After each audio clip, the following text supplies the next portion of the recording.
Bien. Comenzamos entonces. Buenas tardes, bienvenidos a todos y todas. Mi nombre es Patricia Todero, en nombre del equipo directivo del Instituto de Formación Docente Continua de San Antonio Este y del Departamento de Investigación y Extensión, que actualmente coordino. Les doy la bienvenida a esta jornada virtual denominada Malvinas, Identidad y Derechos Humanos, diálogos interdisciplinarios en torno a un problema socialmente vivo. Bueno, sin dudas es un gusto contar con un nuevo espacio, una nueva instancia de diálogo, de reflexión, de construcción colaborativa en torno a un tema tan profundamente significativo como lo es Malvinas, como lo es la identidad y en términos generales los derechos humanos, todas temáticas que constituyen ejes prioritarios dentro de las tareas de extensión que desarrollamos en la institución. Así que va a ser un placer estar aquí presente. La propuesta, bueno, surge un poco del deseo y de la necesidad de tender puentes entre distintas disciplinas, distintos campos del saber, que permitan una lectura compleja de hechos tan significativos como es Malvinas, del pasado reciente y, bueno, y sus resonancias en la actualidad, en el presente. Por eso nos van a acompañar a lo largo de esta jornada docentes, investigadores de diferentes campos del saber y nuestro equipo de bibliotecarios de la institución, que van un poco a estar compartiendo sus experiencias, sus recorridos en torno a esta cuestión que nos reúne hoy. Bueno, antes de comenzar, una breve referencia a la organización de la jornada. En principio vamos a ir escuchando las presentaciones de los oradores y a medida que avancen las exposiciones, por ahí la sugerencia de ir tomando algunos registros o hacer comentarios sobre sus preguntas, sus inquietudes en el espacio del chat, porque, como suele suceder en este tipo de encuentros, hacia el final vamos a abrir un espacio de intercambio, de diálogo entre los expositores y los presentes. Bueno, vamos a estar abriendo el primer bloque de exposiciones que va a estar a cargo del profesor Sebastián Sicone y la profesora Manuela Orozco, así que hago una breve síntesis de sus recorridos académicos. La profesora Manuela Orozco es bioquímica por la Universidad Nacional del Sur y docente de nivel medio y superior en biología por la Universidad Nacional de Río Negro. Actualmente se desempeña como docente de la asignatura Biología Celular y Molecular del Profesorado de Educación Secundaria en Biología del IFPDC-SAO. En el caso de Sebastián, el profesor Sebastián Sicone es profesor de Historia, magíster y doctor en Historia por la Universidad Nacional del Sur. Actualmente se desempeña como becario postdoctoral de CONICET en el Centro de Estudios y Análisis Político del CURSAS, Universidad Nacional del Comahue, y como profesor de la asignatura Antropología del Profesorado de Educación Secundaria en Biología del IFDC-SAO. Bueno, en esta primera parte ellos nos van a invitar a reflexionar sobre el papel que tuvo y tiene la ciencia y la tecnología, en particular el desarrollo de técnicas de identificación por ADN en los procesos de restitución de identidades, tanto en el marco de la última dictadura como en la identificación de soldados caídos durante la Guerra de Malvinas. Así que bueno, les cedo la palabra a mis compañeros, colegas, y bueno, a disfrutar. Gracias, Patri. Bueno, hola a todos y todas. Gracias por la espera, gracias por sumarse a la actividad. Era una idea que teníamos con el equipo de llevar adelante esta actividad, una actividad que se enmarca dentro de la Ley Nacional de Educación y de la Ley Provincial, que hace referencia a la importancia y a la transversalidad del tema Malvinas a la hora de abordar en nuestras aulas rionegrinas.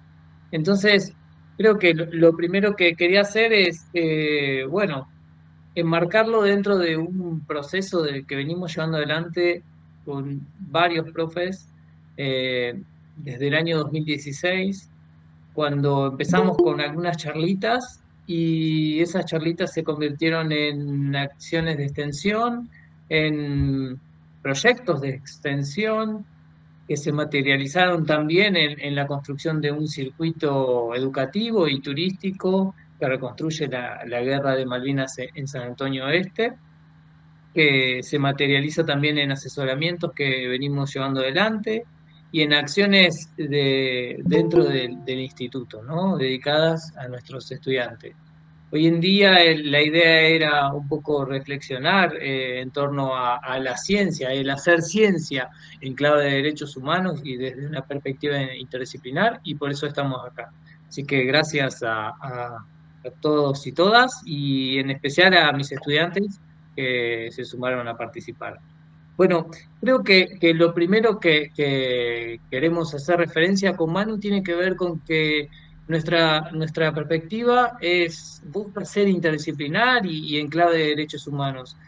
Ahí recuperamos a Siede cuando plantea que el pensar en derechos humanos a la hora de formar educadores y educadoras es como una estrategia, una herramienta para la construcción de una sociedad más justa, ¿no? Entonces, creo que al intentar transitar este recorrido, lo que buscamos es, en cierto modo, la formación de nuestros futuros estudiantes. Y por cierto, también en perspectiva interdisciplinar, ¿no? Una interdisciplinariedad pensada como dar cuenta de la complejidad y sin buscar la asimetría entre las diferentes disciplinas. Lo cierto es que a nivel científico, interdisciplinarmente se trabaja, y un poco nuestra idea con Manu es pensar interdisciplinarmente casos, y ahí está la necesidad de vincular los casos de la última dictadura, tanto el tema de los desaparecidos como la identificación de los soldados argentinos solo conocidos por Dios, para ser pensado también en las aulas. Así que, pero para entender todo esto, para comprender todo esto, es necesario marcarlo temporalmente, ¿no? Un periodo temporal que podríamos dar como punto de eje la última dictadura, una última dictadura que empleó el aparato estatal para lograr sus objetivos políticos, sociales, económicos y culturales, que se materializaron en prácticas represivas, en la desaparición de personas, en centros clandestinos de detención y con todas las consecuencias que esto trajo aparejado, ¿no? Entonces, un poco lo que nosotros venimos a dar cuenta es de que, bueno, cómo la ciencia interviene en todo este proceso, porque una vez finalizada la dictadura, quedan un montón de cuentas pendientes. Dentro de esas cuentas pendientes está la recuperación de la identidad, ¿no? Y el trabajo de la ciencia en la búsqueda de la verdad, de los derechos y de la justicia. Entonces, cuando hacemos referencia a la recuperación de la identidad, lo hacemos a partir de identificar la figura de los desaparecidos, ¿no? Los desaparecidos enterrados en fosas comunes, los hijos de esos desaparecidos que fueron incorporados o integrados a nuevas familias mediante procesos poco legales o ilegales, podríamos decir, y también nosotros hacemos el cruce con lo que es la Guerra de Malvinas y pensamos el proceso de identificación de los soldados argentinos que fueron enterrados en las Islas Malvinas bajo la inscripción Soldado Argentino Solo Conocido por Dios. Ahí está, perfecto. Y entonces, en este pensar de cómo recuperar la identidad y en ese momento histórico en el que se vuelve a la democracia, es que organizaciones de derechos humanos, como las Abuelas de Plaza de Mayo, empiezan a buscar estrategias que le permitan, por vía legal, recuperar la identidad de sus nietos, que algunos se los habían llevado y otros eran bebés que habían nacido en cautiverio. Y entonces, hasta el momento, se contaban con evidencias causales de momento, de lugar, de parecido, pero las herramientas que había la medicina forense para hacer una identificación biológica, se puede decir, de esas personas, se quedaba corta. ¿Y por qué se quedaba corta? Se quedaba corta porque se usaban metodologías que empleaban muestras de sangre o muestras biológicas de los padres. Se podían hacer identificaciones de parentesco entre padres e hijos. Y justamente el problema más grande que enfrentaban las abuelas de Plaza de Mayo era poder identificar a los nietos, porque los padres no estaban desaparecidos. Entonces no había muestras biológicas de esos padres. Sí había muestras biológicas de abuelos, de tíos, de primos, de hermanos. Y entonces en toda esa búsqueda que ellas empiezan a hacer, a recorrer centros de investigación, se encuentran con Pesadez, que era un médico argentino que se había exiliado durante la dictadura. Él hace el contacto con una persona que trabajaba en Estados Unidos, que es Mary Kirkland, que es una genetista que, bueno, empieza ahí vuelta a la democracia reciente a ver de qué manera les podía dar respuesta a esto. Y al mismo tiempo empiezan a surgir, para dar respuesta a estos casos, equipos como el equipo argentino de antropología forense. Este equipo argentino de antropología forense es una organización científica que se va a encargar de buscar, recuperar, identificar y restituir restos humanos de personas desaparecidas en contexto de violencia política y violaciones de los derechos humanos. Lo crea un antropólogo forense estadounidense que se llamaba Clyde Snow, y junto con un grupo de estudiantes de antropología de la UBA y otros organismos de derechos humanos, en el año 1984. Y ahí vemos específicamente esto que comentaba Seba hace un ratito. Es un grupo interdisciplinar, no está conformado solamente por personas que se dedican a la medicina forense. Hay personas que se dedican a la antropología, hay psicólogos, hay sociólogos, arqueólogos, porque el trabajo que se hace para llegar a una identificación no es solamente el trabajo de laboratorio para llegar a la parte de la identidad biológica, ¿no? Ellos tienen en cuenta todo el contexto en el que, por ejemplo, se encuentran restos, el contexto en el que hay una persona desaparecida, cómo fue, tratan de reconstruir los últimos pasos y demás. Entonces, a partir de esta necesidad que plantean las abuelas de Plaza de Mayo, es que surgen todos estos grupos que empiezan a trabajar de manera conjunta. El equipo de antropología forense, el Banco Nacional de Datos Genéticos y la investigación que lleva adelante la doctora Mary Claire King, que ella es la que desarrolla la fórmula matemática estadística que permite utilizar como fuente para identificar a los nietos de desaparecidos el ADN mitocondrial, que es un tipo de ADN que tenemos todas las personas en nuestras células, como seguramente hemos escuchado en lo cotidiano. Nosotros tenemos el ADN en el núcleo de las células, que es el que tiene los genes que nos dan a nosotros las características que heredamos de nuestros padres, de nuestros abuelos y de nuestros antecesores. Pero además también tenemos unas organelas que están dentro de esas células que también tienen material genético, y algunos genes están dentro de esas mitocondrias. Y la particularidad de este ADN mitocondrial es que se hereda únicamente por vía materna. ¿Qué significa eso? Tenemos que pensar ahí, como se ve en la diapositiva, en el momento de la fecundación. Cuando se crea un ser humano nuevo, lo que va a pasar es que vamos a estar viendo la unión del óvulo y el espermatozoide. Las mitocondrias del óvulo están sueltas en su citoplasma, que son esas que vemos ahí de color anaranjado, dentro del óvulo, del lado izquierdo, y las mitocondrias del espermatozoide se ubican principalmente en el cuello del espermatozoide. Entonces, cuando se produce la fecundación, o sea, cuando se une ese óvulo con ese espermatozoide, en el cigoto solamente van a quedar las mitocondrias del óvulo. Las que venían del espermatozoide no ingresan adentro del óvulo, solamente ingresa el material nuclear. entonces ese nuevo individuo va a tener las mitocondrias únicamente que tenían la información genética que tenían las mitocondrias que venían de la madre. Entonces, esto nos permite pensar que el ADN que nosotros tenemos en nuestras mitocondrias, por ejemplo, el que yo tengo en mis mitocondrias, es igual al ADN que tiene mi mamá en sus mitocondrias, es igual al ADN que tiene mi abuela en sus mitocondrias, y a su vez el ADN de las mitocondrias de mi hermano y de mi hermana también es el mismo, porque venimos de la misma madre.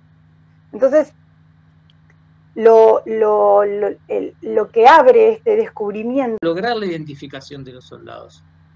A partir de ese momento, la fundación, encabezada por Julio Aro, junto a Geoffrey Cardoso, y asesorados por el equipo de antropología forense, construyen un proyecto humanitario para lo que será la posterior identificación de los soldados argentinos solo conocidos por Dios.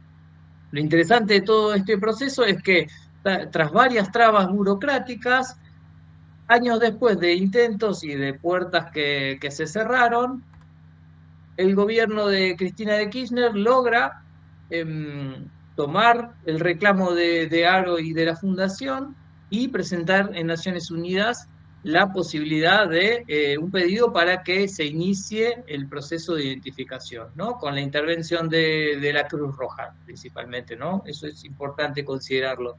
Todo eso implicaba destrabar algunas cuestiones diplomáticas que estaban pendientes de la guerra 40 años después. Lo cierto es que se logra esto de pensar interdisciplinarmente y también de la propuesta de llevar a nuestras aulas, quienes trabajamos en educación, un abordaje sobre el tema Malvinas que recupere la interdisciplina, una perspectiva de derechos humanos y fundamentalmente una perspectiva local. Alfredo Gattoni, un soldado argentino nacido en San Antonio Este, provincia de Río Negro, y que tras una estadía en La Plata es convocado a participar de la guerra y cae en combate un día antes de la finalización de los conflictos. Lo cierto es que su familia, una vez que empieza a regresar los contingentes de las islas, va en busca de Alfredo y no tienen novedades, y entre esas novedades hay como ambigüedades, un poco por lo que le fueron diciendo los propios soldados con los que conversaba su familia, y por la ambigüedad propia que existía dentro de lo que es el Estado, el gobierno dictatorial en retirada, ¿no? Y ahí está lo significativo, porque entre aquellas respuestas que recibe la familia de Alfredo Gattoni, en especial la que recibe su esposa, es que Alfredo estaba desaparecido, ¿no? Con lo significativo que significa, valga la redundancia, la categoría de desaparecido. Y ahí es donde se inicia todo un recorrido de la familia, porque estar desaparecido abría un abanico de posibilidades, dentro de las cuales se encontraba que Alfredo estaba inscripto en un hospital con otro nombre y que la familia debía recorrer los distintos hospitales de la Patagonia en busca de Alfredo. Alfredo no estaba en esos hospitales, estaba en Malvinas, y 40 años después se inicia el proceso de identificación. Y ahí está lo importante. Por eso planteamos esta necesidad de establecer un vínculo con la dictadura y de dar cuenta de las consecuencias directas que trae aparejado al día de hoy la dictadura. Y por ahí cerrar con esta frase de que la identidad no se recupera solo con nombres, sino que además hace falta memoria y justicia.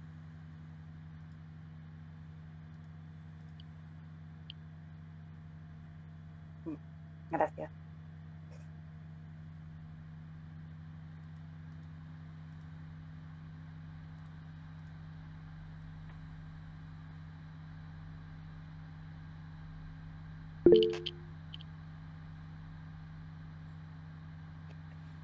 Bueno, gracias por habernos escuchado. Ahora, a continuación, queremos invitarlas a explorar una mirada desde la antropología que nos propone abrir interrogantes sobre las formas en que se construyen y actualizan las identidades de quienes combatieron en Malvinas, con foco en nuestro propio territorio, la provincia de Río Negro. Para esto le vamos a dar la palabra a Camila Pareja, que es licenciada en Ciencias Antropológicas por la Universidad Nacional del Río Negro, Es integrante del Grupo de Investigación sobre Territorializaciones, Alteridades y Agencia Colectiva del NOR Patagónica, y del Grupo Interdisciplinario del Estudio sobre Políticas Públicas Participativas, Interculturales e Interinstitucionales. Ahí presento lo tuyo, acá.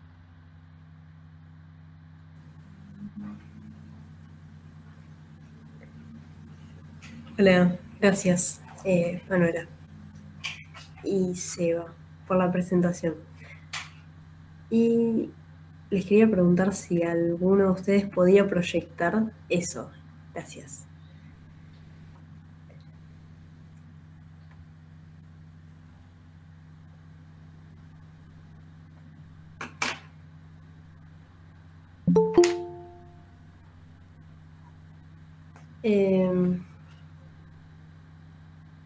Bueno, lo que les quería compartir eran los resultados del proceso de investigación que llevé adelante para justamente obtener el grado de Antropología en la Universidad Nacional de Río Negro, para lo que me centré en la cuestión Malvinas como una cuestión amplia, ¿no?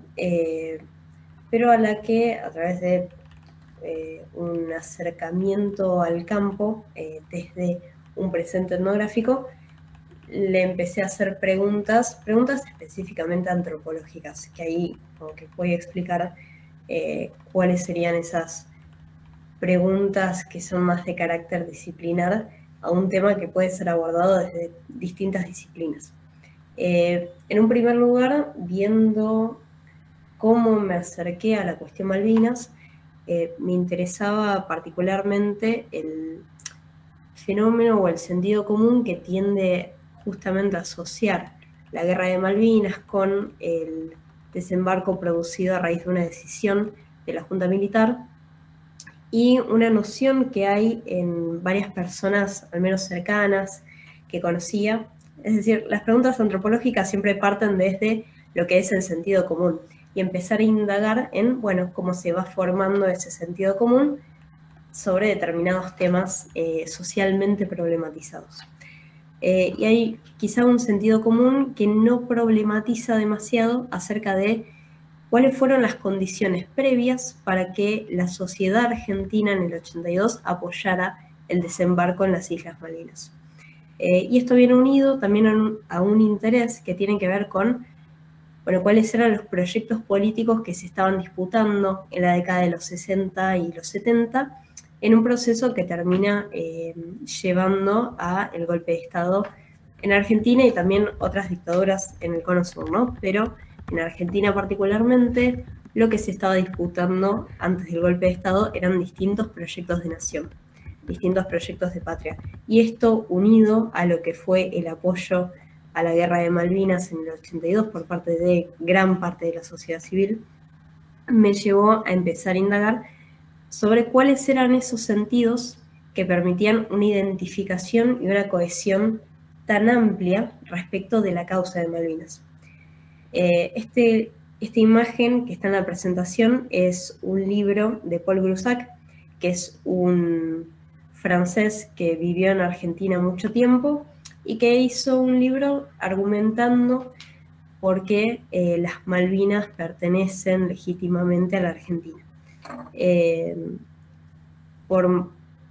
En un momento yo estaba trabajando con un docente cuyo campo de investigación está en la década del 30, y a través de eso pude conocer una iniciativa que tuvo un senador socialista, Alfredo Palacios, en el 34, sobre la traducción de este libro y la realización de un compendio con los principales argumentos de Paul Groussac para ser difundido en todas las bibliotecas nacionales y escuelas del territorio argentino.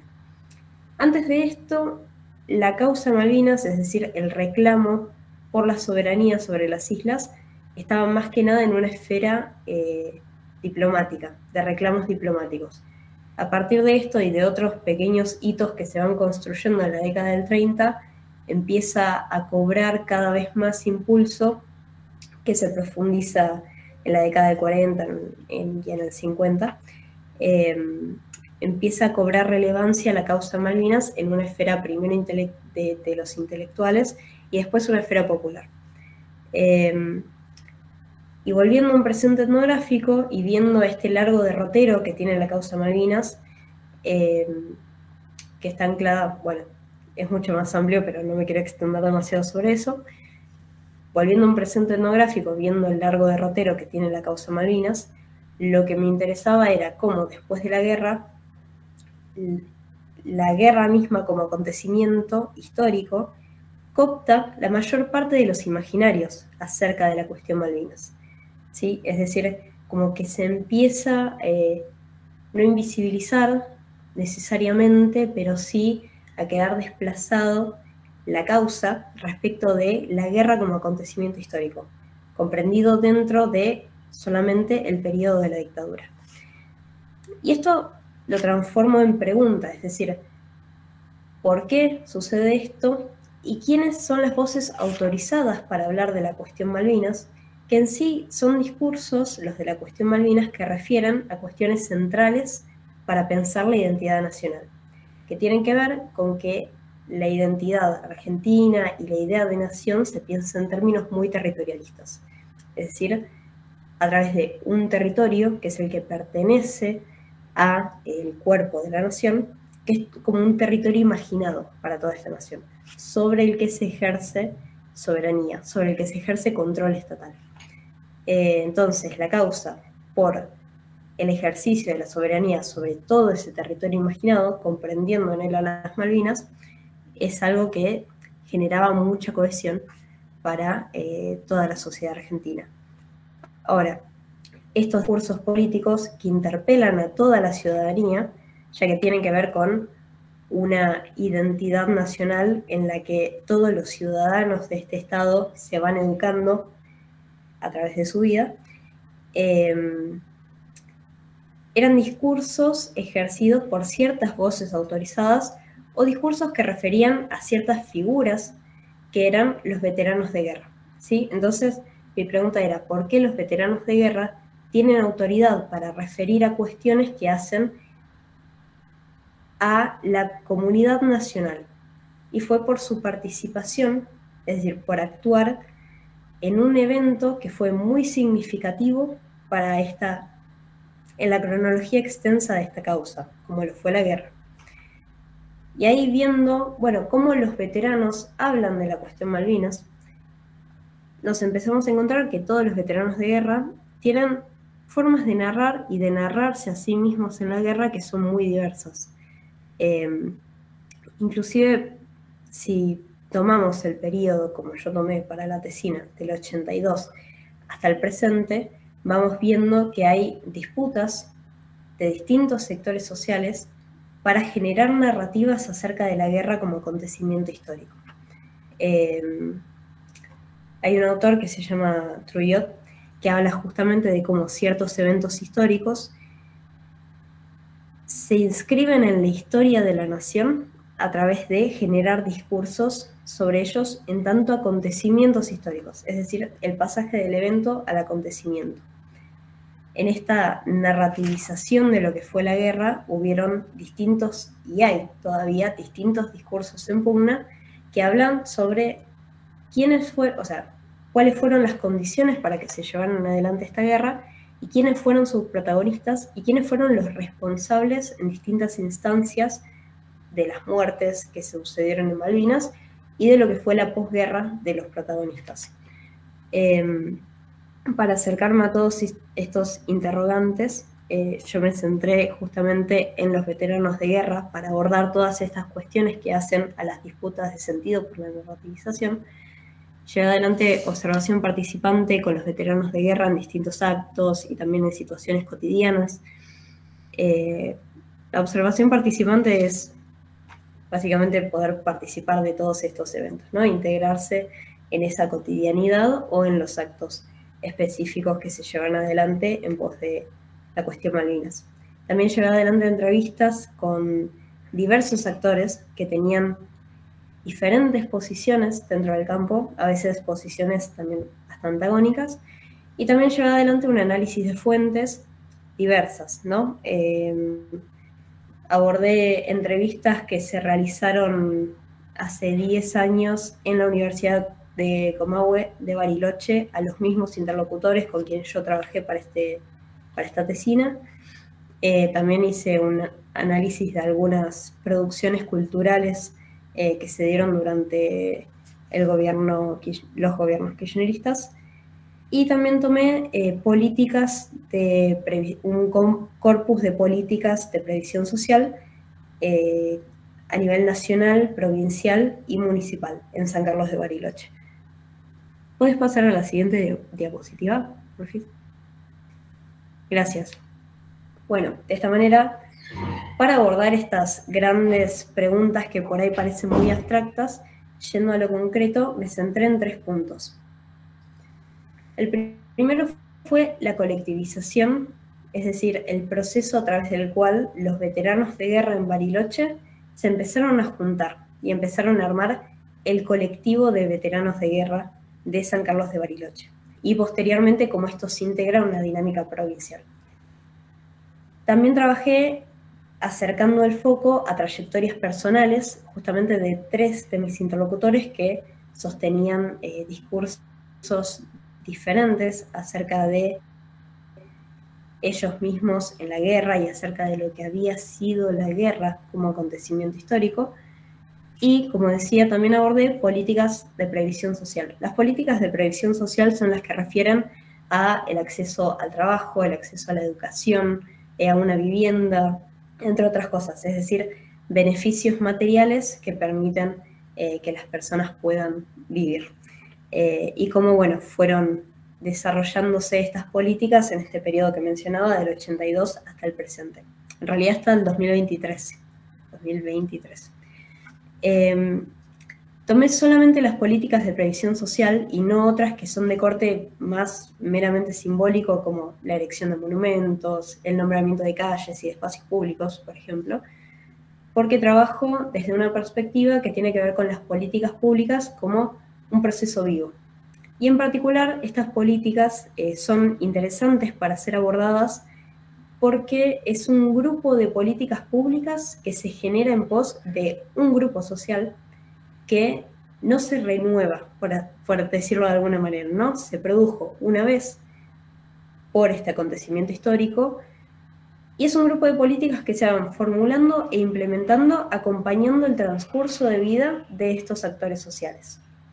No es un grupo que siga incorporando siempre personas, ¿sí? Entonces, a través de estos 3 puntos, podría decirse que me centré más que nada en las formas de nombrar y de nombrarse de los sujetos, es decir, los veteranos de guerra, en distintos momentos históricos y en diferentes contextos, y justamente esto, las formas de narrar el acontecimiento histórico. ¿Por qué? Porque ahí se va develando un proceso sobre cómo los veteranos de guerra van logrando hacer pensables sus identidades en contextos que no tenían herramientas para incorporarlos socialmente. Un tema que sale muchísimo cuando hablas con los veteranos de guerra es cómo ellos, después de la guerra, logran reinsertarse socialmente, contando con un primer periodo de posguerra en los que justamente les fue muy dificultoso reinsertarse socialmente. Entonces, cuando se aborda, por ejemplo, el proceso de colectivización, en Río Negro tiene la particularidad de que no había muchos veteranos de guerra nativos, o aquellos que eran, digamos, reconocidos mayormente como veteranos de guerra. Sabemos que hay una disputa muy grande entre quien se reconoce por parte del Estado y de la sociedad civil e intersubjetivamente por ellos mismos como veterano de guerra, y quienes no, quienes quedan excluidos de este grupo. Pero bueno, no había mucho de lo que pensamos como veteranos de guerra nativos en Río Negro. La mayoría, al menos los que viven en Bariloche, ¿no? Eran 4 nativos, la mayor parte de ellos, que hoy en día son 45 o 46, son venidos de otras ciudades.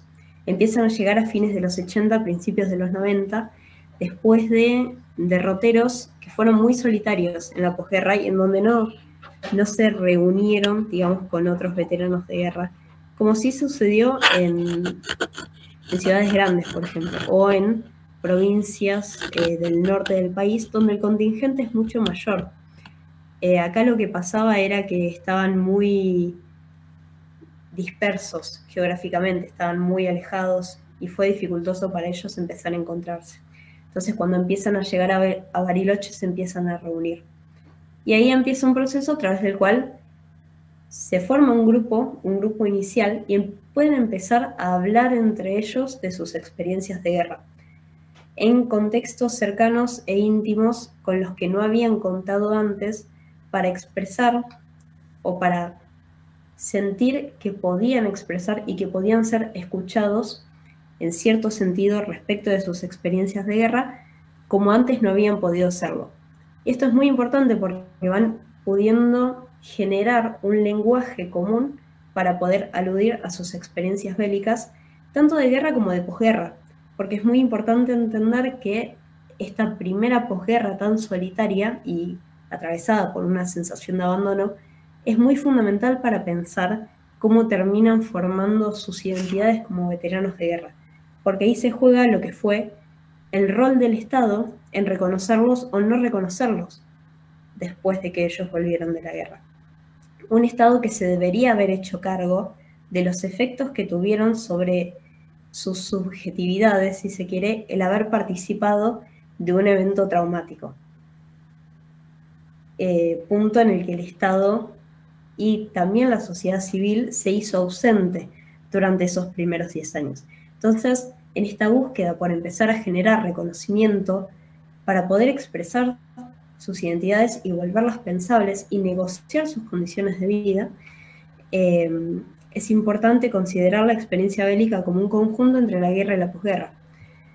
Justamente esta cuestión de poder lograr reconocimiento para negociar sus condiciones de vida tiene que ver con una experiencia de rechazo y falta de o dificultad para la reinserción social, en donde muchos no pudieron conseguir trabajo, no pudieron seguir estudiando, y son cosas que empezaron a llegar mucho después a raíz de que ellos mismos empezaron a disputar ese lugar social que tenían, y que se empezara a pensar la guerra de cierta manera, es decir, generar relatos políticos acerca de lo que había sido la guerra de Malvinas, para que se reconociera cuál había sido el lugar que ellos habían tenido y con qué legitimidad ellos estaban exigiendo ese reconocimiento y la implementación de políticas que se podría decir de reparación. Ellos no refieren a estas políticas como políticas de reparación, sino de contención de sus situaciones y de sus trayectorias.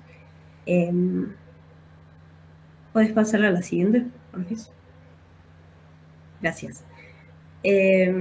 Bueno, para ir un poco redondeando, lo que me interesaba destacar era que es interesante problematizar la cuestión Malvinas desde el sur, justamente porque, a ver, estamos pensando en términos de jurisdicciones provinciales, porque es de esta manera de la que se organizaron los veteranos de guerra después, ¿no? Para poder interpelar así al Estado.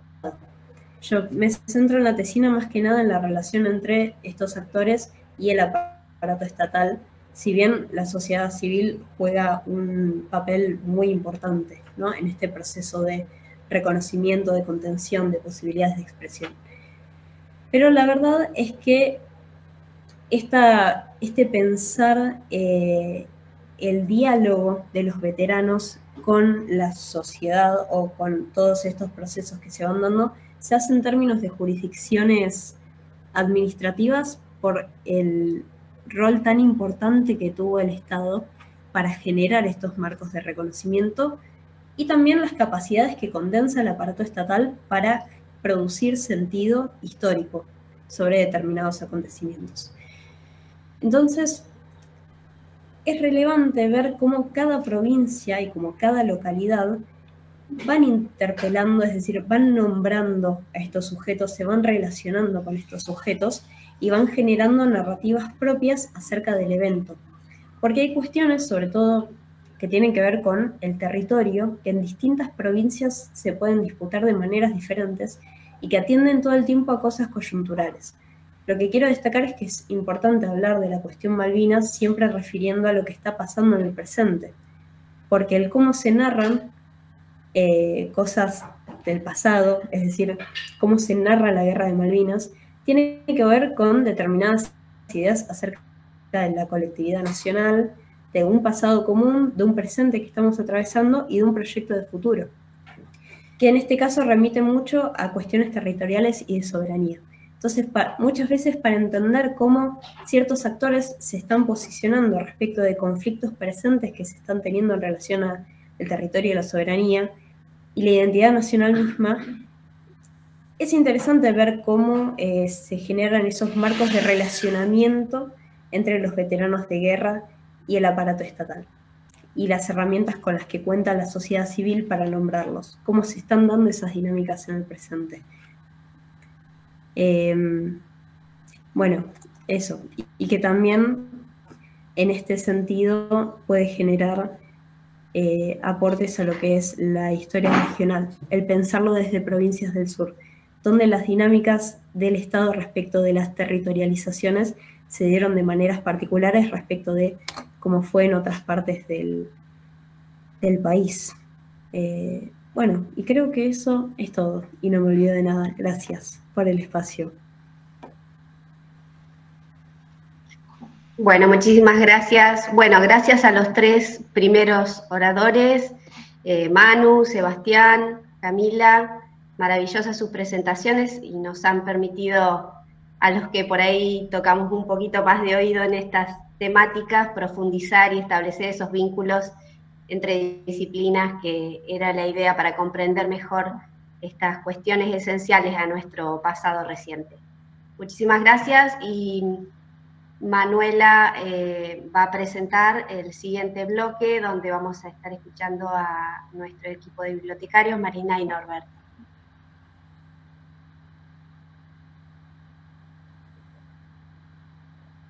Bueno, ya para ir cerrando con este recorrido interdisciplinario, vamos a acercarnos a un espacio que tiene un papel fundamental en la construcción de ciudadanía, en la transmisión de la memoria y en el acceso al conocimiento, que son las bibliotecas. Para esto vamos a invitar a Marina Fanelli, que es técnica superior en bibliotecnología, bibliotecaria del Instituto Superior Capacitas. Desde el 2011 lleva a cabo proyectos de extensión bibliotecaria a través de las bibliotecas populares y escolares, y al licenciado Norberto Padilla, que ambos son bibliotecarios del instituto y quienes nos compartirán algunas reflexiones para pensar el rol de las bibliotecas como espacios vivos, activos y comprometidos con la construcción del conocimiento y las memorias colectivas. Ahí te presento, María. Hola. Bueno, buenas tardes a todos y a todas. No sé si Norberto tenés ahí la presentación. Ahí estamos. Bueno, en esta jornada donde se entrelazan distintas disciplinas en la construcción de la memoria y la identidad, queríamos compartir con ustedes cuál era el rol de las bibliotecas en cuanto a sus objetivos, que principalmente son guardar la memoria colectiva y propiciar la construcción de la identidad de todos los individuos que conforman una sociedad. Como acciones principales de las bibliotecas, tenemos proyectar acciones de recolección, accesibilidad, difusión y preservación de la información. ¿Querés pasar, Manu, la otra? Bueno, cuando nos sumamos a esta jornada, buscamos como biblioteca cómo podíamos aportar nosotros a la temática de Malvinas. Más allá, obviamente, de sumar desde la parte bibliográfica, queríamos por ahí aportar algo que se puede extender a otras áreas que también trabajen en la construcción de la memoria y la identidad. Encontramos como hilo conductor las bibliotecas como fuente de información. Entonces nos pusimos a pensar y armamos 3 ejes temáticos, que son la construcción del conocimiento, facilitándole a los investigadores y docentes información que contribuya a la creación del conocimiento. Después las bibliotecas como plataforma de difusión y espacio de encuentro, a través de la creación de proyectos de extensión cultural que permitan acercar a las bibliotecas como fuente de conocimiento con la sociedad y las bibliotecas como espacio de cuidado y preservación de la memoria, ¿sí? Que a través de la conservación y difusión del patrimonio local y social. Para seguir sobre tus palabras, lo que podemos hacer es desarrollar las líneas de acciones para lograr esos 3 ejes planteados. Por ejemplo, por un lado, la creación de un repositorio digital donde se alojen los papers, los trabajos académicos, material de diversas áreas que aborden conceptos relacionados con la identidad. Este punto es muy importante y las bibliotecas tenemos un rol fundamental aquí porque de alguna manera somos los que cuidamos y atesoramos esta información. Y esta información la complementamos con las actividades de difusión, porque la información, por tenerla almacenada nada más, no tiene ningún sentido. Lo importante es que todos sepan que cuentan con esa información, que esa información está para ser usada y para ser aprovechada, para generar nuevos conocimientos y para volcar los conocimientos. Nosotros tenemos en nuestra localidad, en este tema puntual, mucha riqueza de experiencia de sus habitantes y que por ahí eso con el tiempo se va a perder. Entonces es bueno esta difusión para que se acerquen a la biblioteca y así poder recabar más información y tener para las futuras generaciones.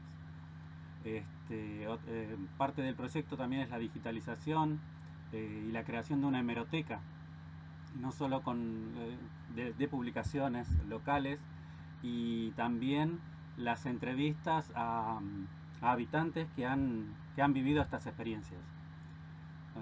Bien, en la filmina siguiente.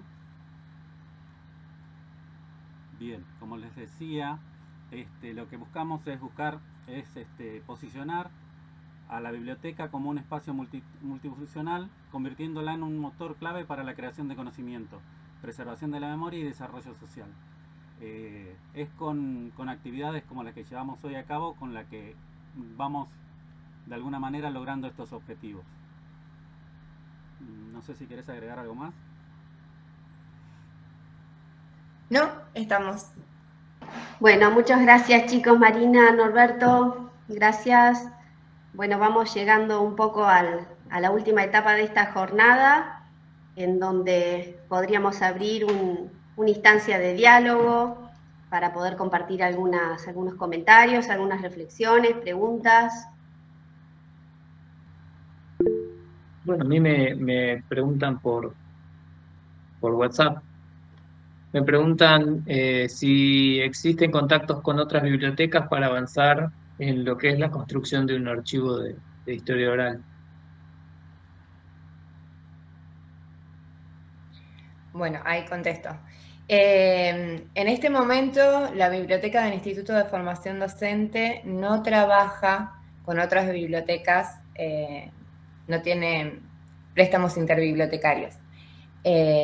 Nosotros sí nos estamos manejando, quizás buscando la información, solicitándola por correo, generando los vínculos y los lazos como para empezar a generar con otras bibliotecas los préstamos interbibliotecarios. Así podemos disponer de otra información, incluso ir sumándola cuando nosotros estamos armando nuestra biblioteca digital, ir sirviéndonos de otra información. Pero sí, está pensado, no lo ejecutamos aún. Desde el chat, Berito pregunta, dice que se quedó con una duda de saber cómo era eso de que el Estado podía no reconocer a los veteranos.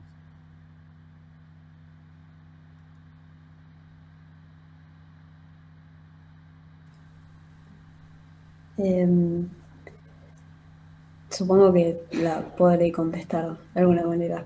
Tiene que ver con esto, de las distintas narrativas que se van generando para la guerra en diferentes momentos históricos.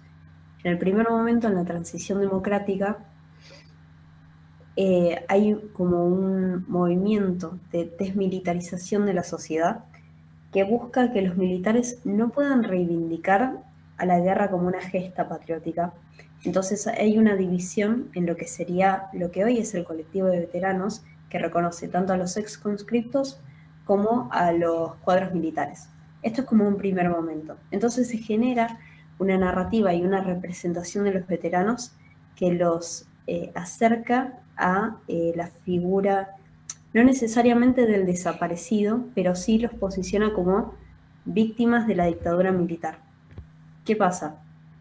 Ahí empiezan a haber tensiones entre los veteranos que quieren que les reconozcan su actuación en la guerra porque están orgullosos de haber ido a servir a la patria, que es algo que el Estado, que hoy sí lo reconoce, tardó mucho tiempo en hacer. El Estado democrático no se hizo cargo de las situaciones de los actores sociales, es decir, de los veteranos de guerra, durante estos primeros 10 años de posguerra, porque se lo endilgaba a un movimiento de la dictadura militar.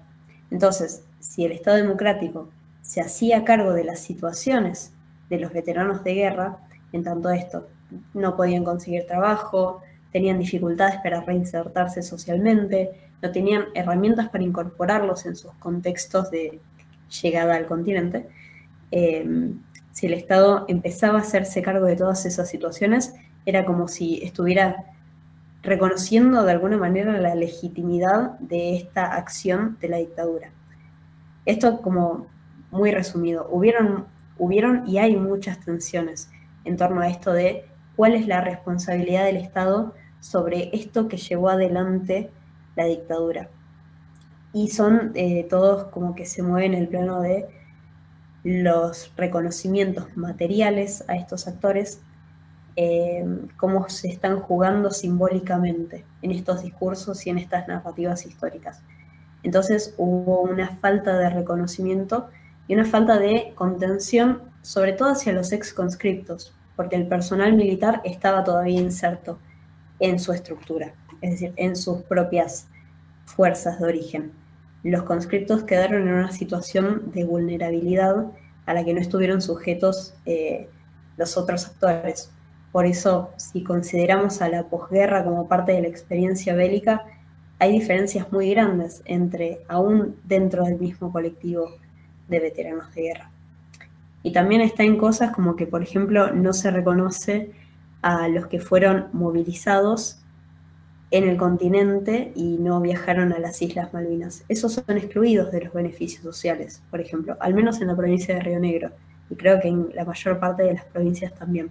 Y eso te habla de movimientos de inclusión y de exclusión simbólicos que tienen repercusiones en la materialidad de la vida y en el reconocimiento social hacia estos actores por haber participado de diferentes maneras en un acontecimiento histórico sobre el que se está produciendo una narrativa. No sé si eso contesta la pregunta. Sí, por ahí a mí se me ocurre agregar esto que el periodo inmediato posterior a la guerra, caracterizado por distintos investigadores como un periodo de desmalvinización, en la Patagonia también conllevó las experiencias de un territorio movilizado, ¿no? Porque a lo largo del territorio se instalaron distintas bases y esas bases, como en el caso de San Antonio, constituyeron puntos de contacto directo entre los habitantes de esos pueblos, ciudades, con soldados, ¿no? O sea, el convivir con la guerra y la guerra trasladarse a la cotidianeidad de los patagónicos. Y ahí está lo significativo, ¿no? Porque cuando Camila analiza a lo largo de su tesis, lo hace pensando en Río Negro. ¿no? Y Río Negro tenía la particularidad de estar ubicada en una zona como es la Atlántica, con un peligro inminente de un ataque a un submarino británico durante el conflicto bélico, y a la vez con el peligro inminente, según lo que detallan los documentos del Quinto Cuerpo, de la inteligencia del Quinto Cuerpo, de un ataque chileno. Entonces, toda esa movilización y el despliegue de tropas generó como una construcción de lo que es y de lo que fue la guerra en los habitantes y también en quienes después ocuparon los distintos cargos gubernamentales, ¿no? Eso es fundamental para entender todo este proceso de la inmediata posguerra en Río Negro. Sí, también destacar que en el 79 casi se va a la guerra con Chile, lo que también aporta a que sea este sentido de territorio movilizado no solo en el 82, sino hacía muy, muy poco tiempo que había habido una experiencia de movilización de tropas en el sur respecto de este posible conflicto de límites con Chile.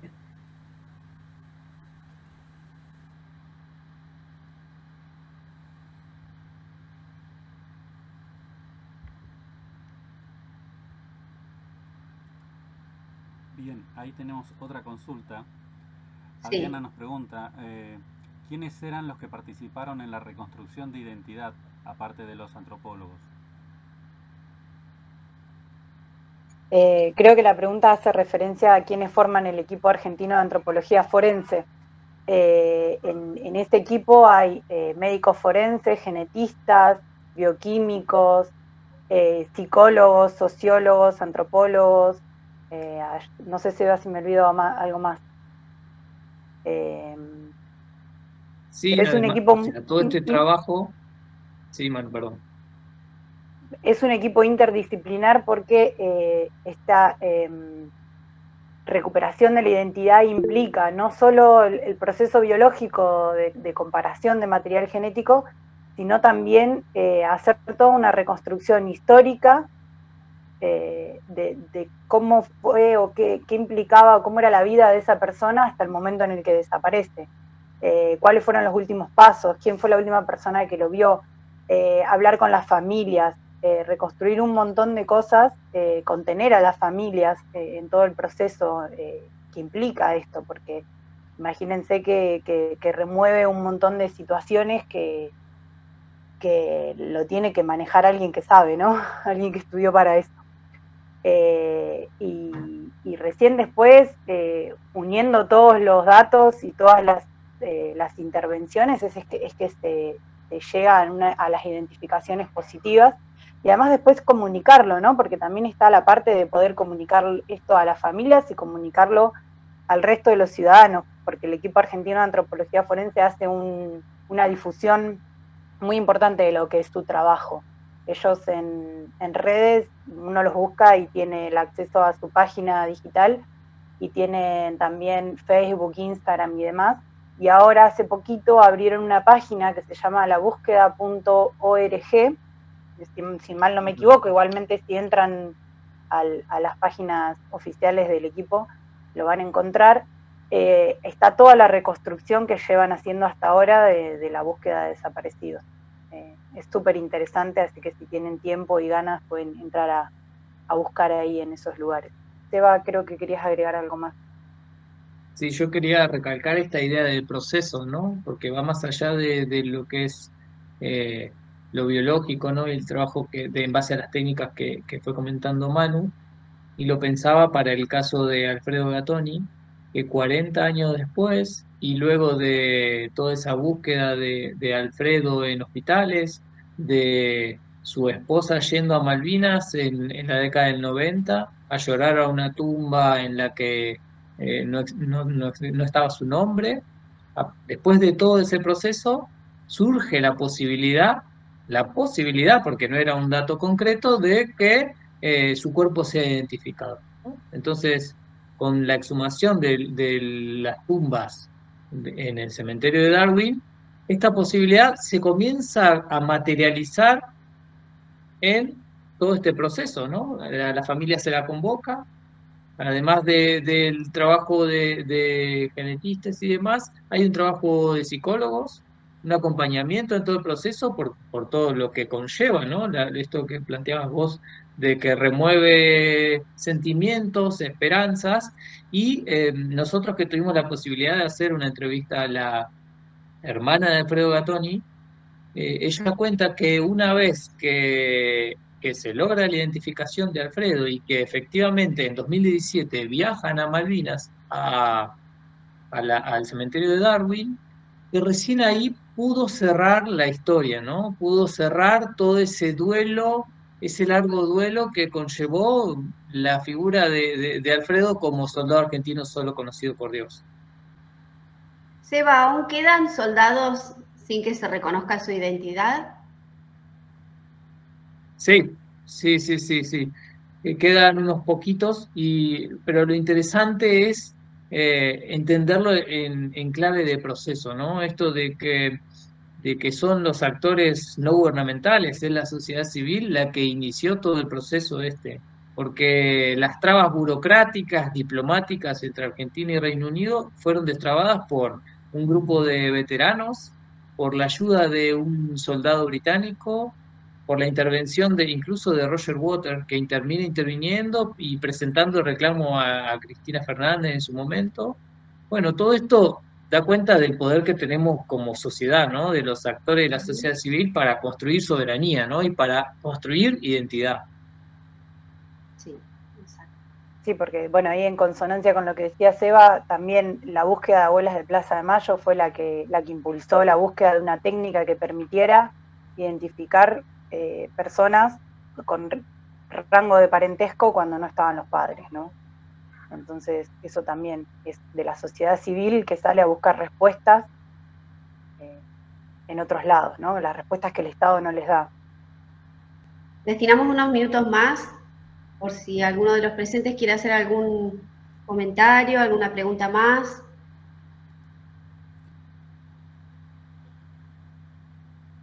Acá pregunta Adriana Peña si se sabe la cantidad de cuerpos que exhumaron. Yo ahora no tengo los datos exactos.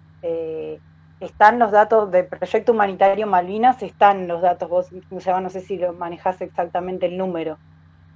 Y en esta página que yo les comentaba de la búsqueda.org, ahí también ahí están todos los datos de dónde exhumaron restos, de esos restos que exhumaron, cuántos se pudieron identificar y cuántos siguen sin identificarse todavía. Pero yo hoy no tengo los datos esos. Como mencionábamos en la vorágine de la exposición, una de las claves para entender la identificación es que se desarrollan distintos planes humanitarios. El primer plan humanitario es el que da con la identidad entre ellos Alfredo Gattoni, y después hay un segundo plan humanitario que identifica unos integrantes de la prefectura, ¿no? que era una de las grandes dudas que existían por unos pendientes en materia de análisis, y al día de hoy me parece que hay 121 tumbas identificadas de las 123. Rocío pregunta, ¿qué dilemas éticos surgen al exhumar y analizar los restos de soldados décadas después del conflicto?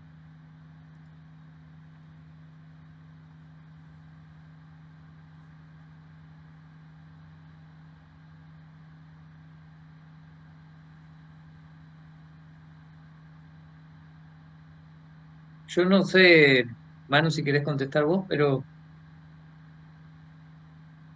lo interesante de esto, no sé si sería dilemas éticos, pero la exhumación y el análisis de cuerpo de los que son los restos de soldados generó toda una controversia dentro de los familiares de los caídos, porque fue difícil llevar adelante esta posibilidad 40 años después. Y ahí es interesante la figura de Julio Aro y de la Fundación No Me Olvides, quienes de manera voluntaria y poniendo el cuerpo recorrieron todo el país para conversar con los familiares, planteándoles la posibilidad y con el objetivo de que acepten brindar el material genético necesario para lo que sería la identificación. Entonces, en todo ese proceso, ahí es clave nuevamente la figura de Julio Aro. Quienes tienen la posibilidad de aprovechar el fin de semana para ver alguna peli o algo, les recomiendo un documental que se llama Héroe Corriente, que narra toda esta historia que lleva adelante Julio Aro y la Fundación No Me Olvides, y creo que el mismo productor el año pasado sacó un nuevo documental enfocado en la figura de una de las madres, cómo vivió ese proceso una de las madres de uno de los soldados identificados. Sí, por ahí imagino también, no sé si como planteado como dilema ético, ¿no? Pero por ahí lo que significa para las familias de desaparecidos remover toda la historia para y elegir saber o no saber, eso es elecciones de las familias. Si bien es un derecho el de la identidad, por ahí podría haber cierto conflicto entre los familiares. ¿Por qué? Porque si nos vamos específicamente a lo biológico, necesitamos muestras para comparar. Entonces, la persona que está hoy tiene que decidir dar sus muestras biológicas para que se analicen y se comparen con la de los cuerpos exhumados. Entonces, bueno, ahí puede llegar a haber alguna controversia o algo en cuanto a querer pasar por todo el proceso, por todo lo que implica el proceso. Me ocurría también, no sé, yo por ahí no sé tanto sobre este tema como ustedes, pero lo que sí he visto de los debates que surgen respecto de al identificar los cuerpos, si los traen al continente o si quedan en Malvinas. Que por ahí nada, lo pueden explayar mejor ustedes, pero creo que es un apunte interesante. Sí, ahí hay algo, como un hilo interesante para desarrollar que tiene que ver con, bueno, cómo la presencia del cementerio argentino de Darwin constituye una forma de ejercer soberanía sobre el territorio malvinense. Entonces, bueno, la presencia de un soldado caído enterrado en Malvinas también puede ser interpretada, es interpretada por distintos actores de la sociedad como una acción de reivindicación. Hola, ¿cómo andan? No, yo quería solo agregar a lo del cementerio de Darwin, que generalmente en todas las guerras, cuando hay un combate en el exterior, se repatrian los restos de los soldados, ¿no? Por ejemplo, cuando fue Vietnam, se repatriaban a todos los soldados, la Segunda Guerra Mundial igual.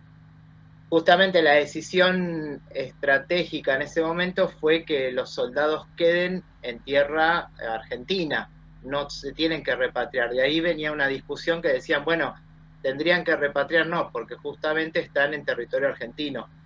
El cementerio está en territorio argentino. Entonces, como dice Sebastián, es parte de una forma de reivindicar que no se repatrian los cuerpos porque están en Argentina, ¿no? Sería una cosa así. Solo eso. Gracias.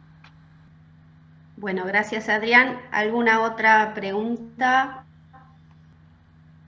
Ya iríamos dando cierre a la jornada. Patri, quedó una pregunta. A ver. Rocío pregunta cómo se compara el tratamiento de los caídos argentinos con el de los soldados británicos en términos de identificación y homenaje. Cami, ¿querés aportar algo vos?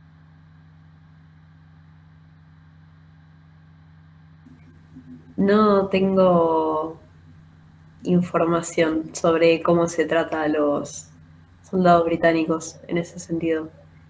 Sé que hay un cementerio de soldados británicos en Malvinas, pero no sé cómo se aborda Inglaterra mismo. Bueno. Sí, yo creo que no es pertinente que responda esa pregunta, solamente como un comentario que los tratamientos que se le dieron a los soldados británicos en distintas guerras fue distinto. Y con esto quiero decir que la guerra de Malvinas es significativa para nosotros, bueno, y lo que habría que preguntarse si lo fue para ellos, que una vez que regresaron a Reino Unido como victoriosos, nunca se los planteó en términos de guerra, sino de crisis. Bueno, vamos llegando al cierre entonces. Excelente, fue un placer escucharlos. Camila, Sebastián, Manuela, Marina y Norberto. Ojalá tengamos muchas más de estas instancias para seguir conociendo y profundizando en esta cuestión tan primordial para el conocimiento de nuestro pasado reciente. Así que bueno, agradecer a todos y hasta la próxima. Vamos cerrando. Gracias a todos y todas. Gracias a todos. Y a todos los presentes. Gracias por haber